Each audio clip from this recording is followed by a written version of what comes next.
उत्तर प्रदेश के मेरठ से एक दिल दहला देने वाली खबर सामने आई है। यहाँ के लिसाड़ी गेट इलाके में मंगलवार सुबह एक शक के पिता ने अपने भतीजे के साथ मिलकर अपनी बेटी की गोली मारकर हत्या कर दी।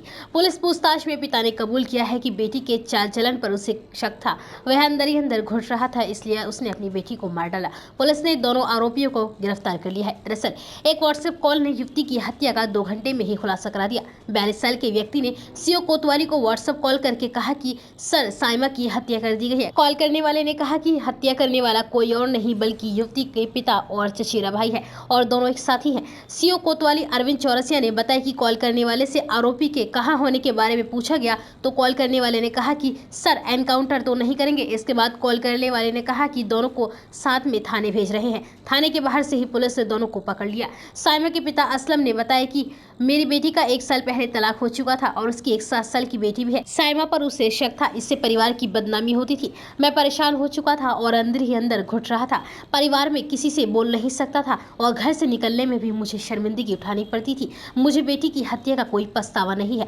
परिवार के लिए इज्जत पहली चीज है। कानून मुझे अब जो सजा दे वह मंजूर है। पुलिस ने हत्या में उपयोग किया गया तमंचा भी बरामद कर लिया है। पुलिस ने बताया कि मंगलवार तड़के जब साइमा सोई हुई थी तो पिता असलम और चचेरा भाई जुबेर पहुंचे। पिता ने तमंचा लोड कर अपने भतीजे जुबेर को दिया। पिता ने कपड़े से साइमा का मुंह दबा लिया जिससे उसकी चीख न निकले। तभी जुबेर ने सिर में सटाकर उसकी गोली मार दी। घटना के समय महिला की 7 साल की बेटी भी चारपाई पर सोई हुई थी। घटना के बाद दोनों फरार हो गए।